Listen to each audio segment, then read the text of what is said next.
대강절을 우리는 맞이하고 있습니다. 대강절을 통해 아기 예수님의 탄생을 기다리고 아기 예수님의 나심을 우리는 사모하며 소망하고 있습니다. 이 대강절을 맞이하고 이렇게 지나가고 있는 이때 우리가 하나님을 어떻게, 예수님을 어떻게 기다릴지 오늘 말씀을 통하여서 우리의 자세와 그 예수님이 이 땅 가운데서 행하실 일들, 이런 것들을 함께 나누며 함께 소망하는 그런 시간이 되기를 소망합니다. 오늘 말씀은 이사야가 예수님의 탄생, 우리 이 땅에 오실 메시아의 어떤 강림을 예언하는 말씀입니다. 그런데 이 말씀을 어떻게 나누면 이렇게 이 말씀이 이렇게 좀 진행됐으면 좋겠냐면은 1절과 2절 말씀은 그 다시 오실 메시아, 그 메시아가 어떠한 자인지 그 메시아의 모습을 그리고 있습니다. 그리고 3절부터 5절까지의 말씀은 그 메시아가 이 땅 가운데 오게 된다라면 그를 통하여서 하나님께서 어떠한 일을 하시는가 라는 말씀이 3절에서 5절까지의 말씀입니다.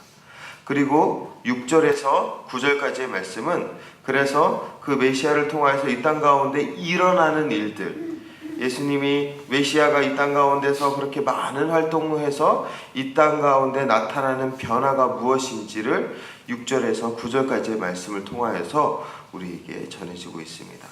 그렇기 때문에 오늘 이 이사야의 말씀은 우리의 그 기다릴 메시아, 참된 예수님의 모습이 무엇인지를 우리 안에 소망할 수 있고 바라볼 수 있다는 것이죠. 첫 번째 1절에서 이렇게 고백하고 있습니다. 이새의 줄기에서 한 싹이 나며 그 뿌리에서 한 가지가 나서 결실할 것이요 라고 그렇게 말씀하고 있습니다. 이새의 줄기, 이새의 줄기를 이야기하면 많은 사람들은 이것은 다윗으로 그렇게 상징하고 있습니다. 다윗을 통하여서 하나님께서 이렇게 이 나라를, 이스라엘을 구원하실 것이다. 많은 구약의 예언자들은 그렇게 선포를 했습니다. 그래서 사람들은 남유다로 향하고 있죠. 왜냐하면 당시 남유다의 왕이 다윗의 줄기의 왕이었기 때문에 그렇습니다. 그래서 많은 사람들은 이 이사야의 말씀을 보면서 드디어 남유다의 그 왕이 다시 회복되어서 이스라엘이 지금 여러 가지 위기 상황에서 하나님께서 구원해 주실 것이구나, 이렇게 생각할 수 있게 된다는 것이죠. 그런데 사실 이사야의 의도는 그런데 있지 않습니다. 이사야의 의도는 어떤 지금 현 체제의 남유다 왕의 어떤 상황을, 정통성을 인정하는 말이 사실 오늘 말씀은 아닙니다. 다른 의도에서 오늘 말씀이 진행되고 있는 것이죠. 왜 그러냐면은 이새의 줄기에서 한 싹이 난다라고 그렇게 고백하고 있는 것이죠. 만약에 당시의 남유다의 왕 다윗의 조상, 다윗의 뿌리를 둔 그런 왕들을 통하여서 하나님이 이스라엘을 구원하시기로 하셨다라면 이새의 줄기에서 한 열매라고 아마 표현했을 것입니다.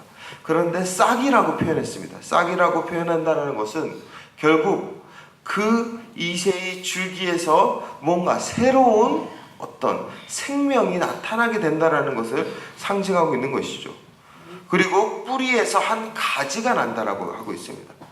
가지가 뿌리에서 나지는 않습니다. 가지는 줄기를 통해서 나죠. 나무 기둥을 통하여서 나게 된다는 것입니다. 그런데 뿌리에서 난다라는 것은 그 나무가 어떤 상태냐면은 이미 베어진 상태라는 것입니다. 그 이새라는 나무가 잘 자라서 거기서 가지가 나는 것이 아니라 한번 크게 배임을 당하여서 그 나무가 죽은 것 같았는데 죽지 않고 그 뿌리의 생명력을 통하여서 한 가지가 새롭게 나타나게 된다는 것입니다.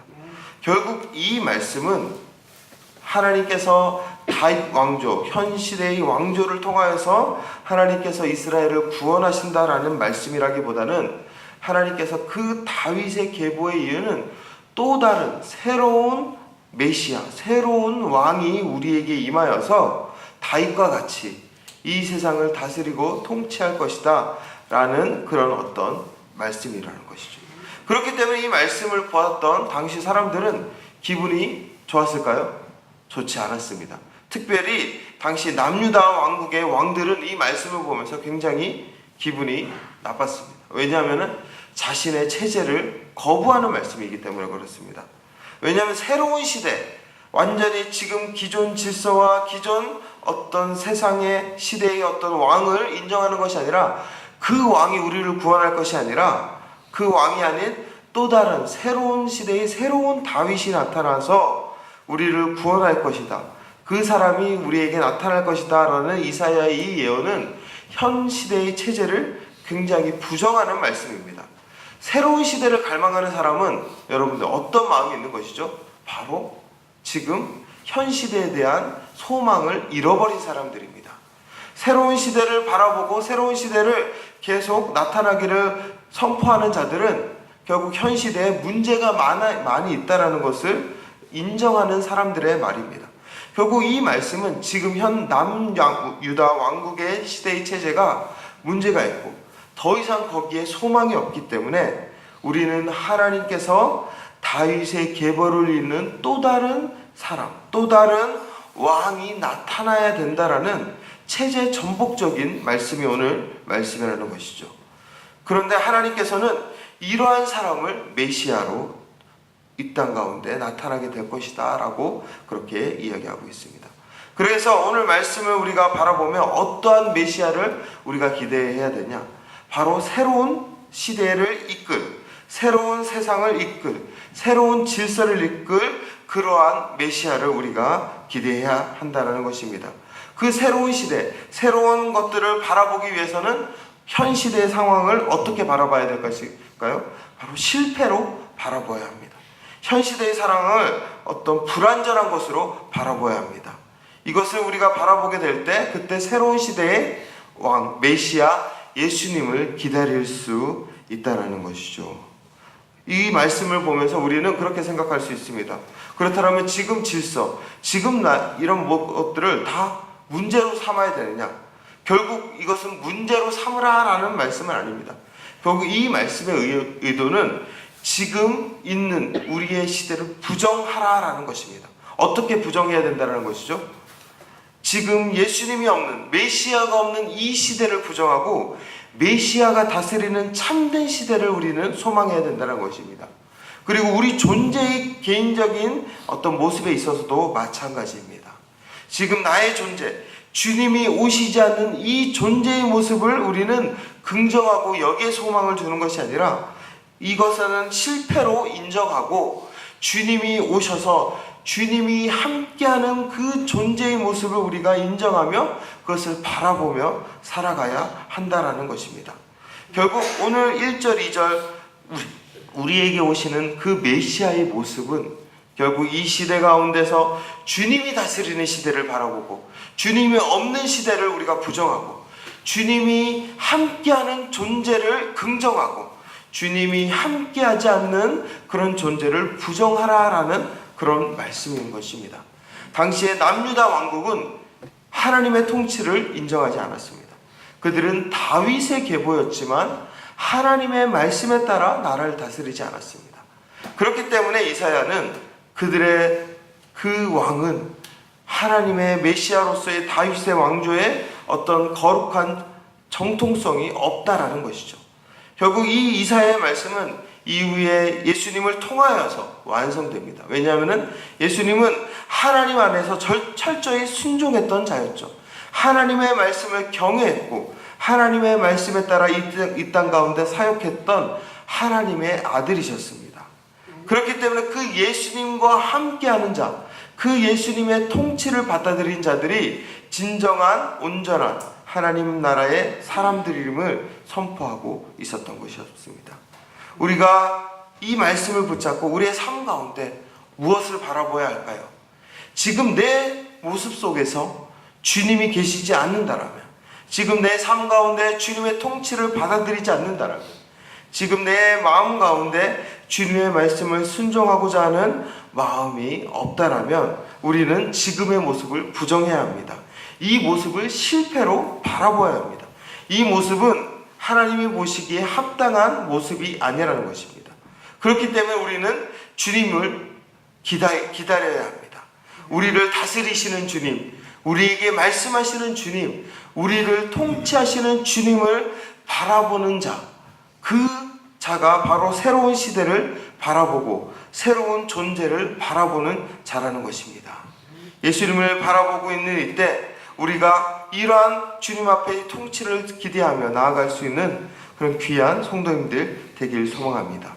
그렇게 해서 주님께서 이 땅 가운데 오실 때 3절에서 5절까지의 말씀은 그 주님이 무슨 사역을 하시냐라는 말씀입니다.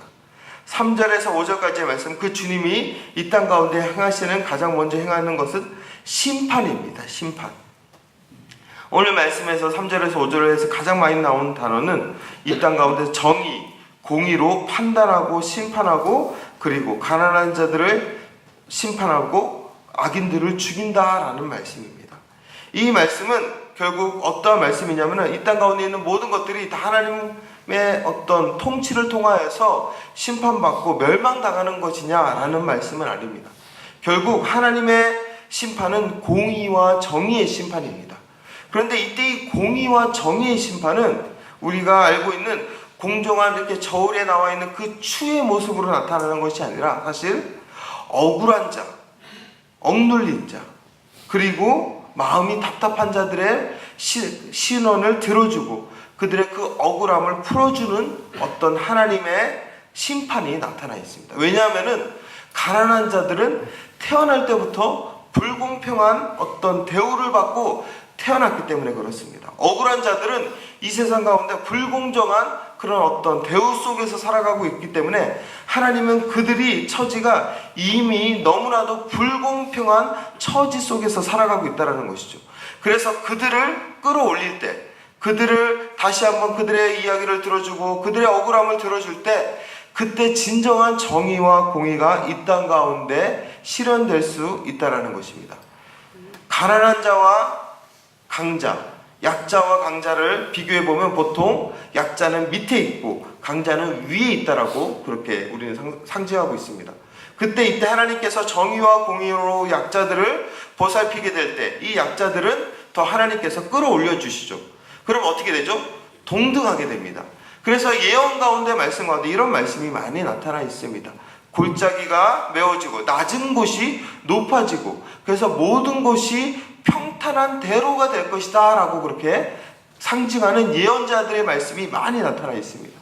결국 이런 말씀들은 하나님께서 그렇게 우리 가운데 있는 억울한 것들, 우리 가운데 있는 슬픈 것들, 우리 가운데 있는 많은 아픔들을 만져주시고 신원하여 주시고 해결하여 주셔서 우리가 주님 안에서 회복되고 다시 한번 힘을 얻게 된다라는 소망의 말씀입니다.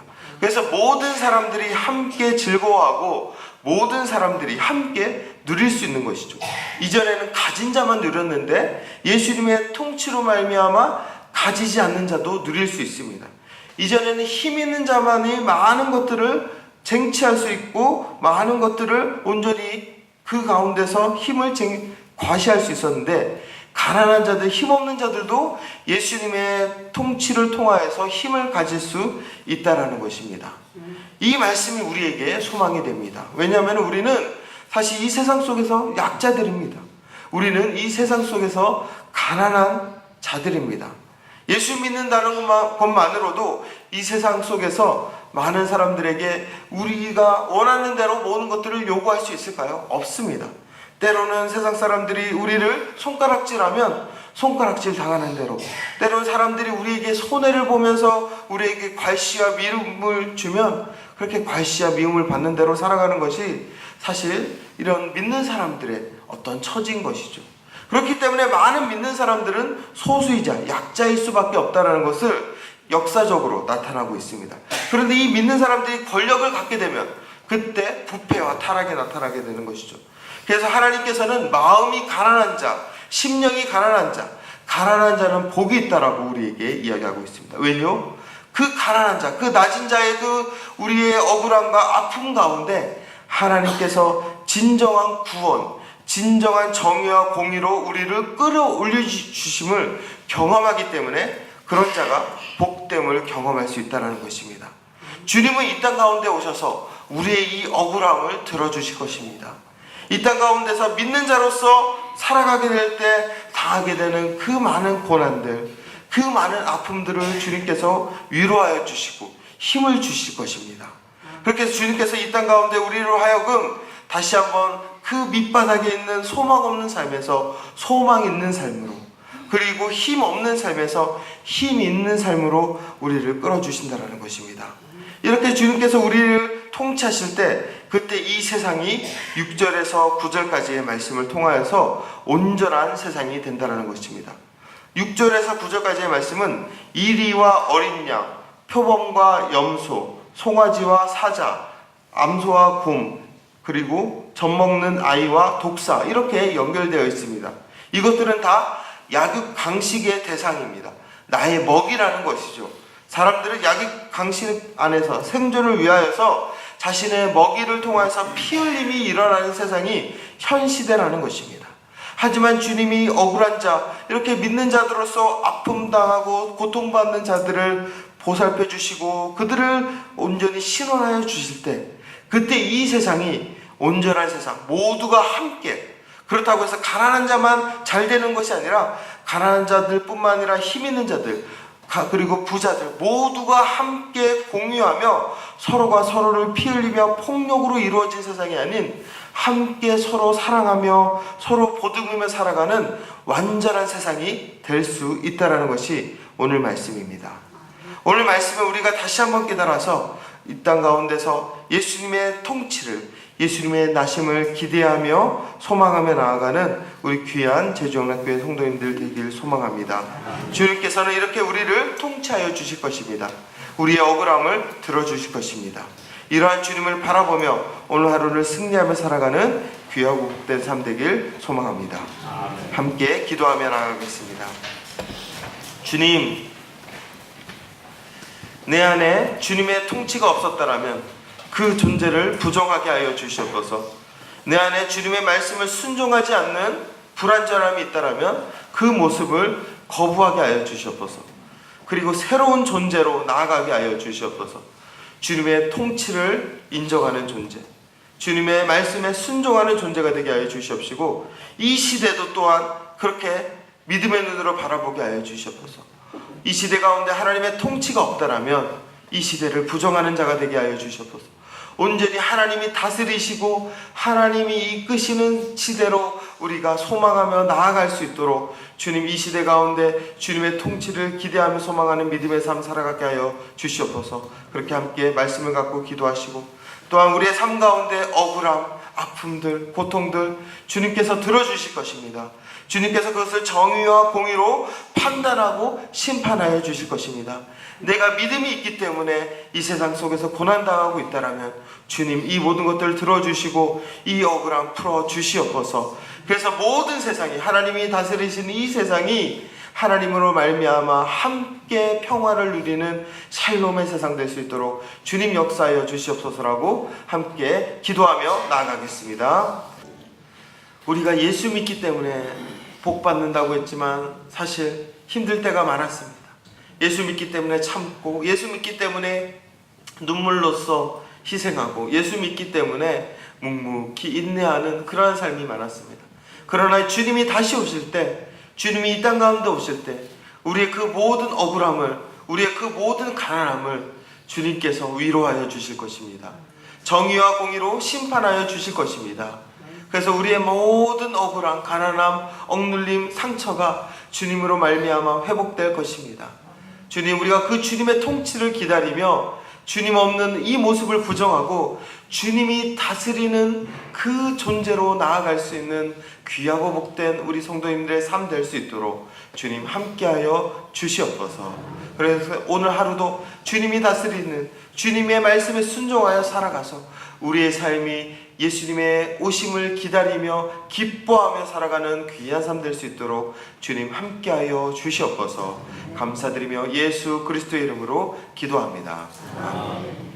이제는 우리 주 예수 그리스도의 크신 은혜와 하나님의 끝없는 사랑과 성령님의 교통하심과 인도하심이, 예수님의 통치를 인정하며 소망하며 그 통치 안에서 우리의 모든 것들이 정의와 공의로 심판받기를 원하는 우리 제주영락교회 모든 성도님들 가운데 이제부터 영원토록 함께 하시기를 간절히 축원하옵나이다. 아멘.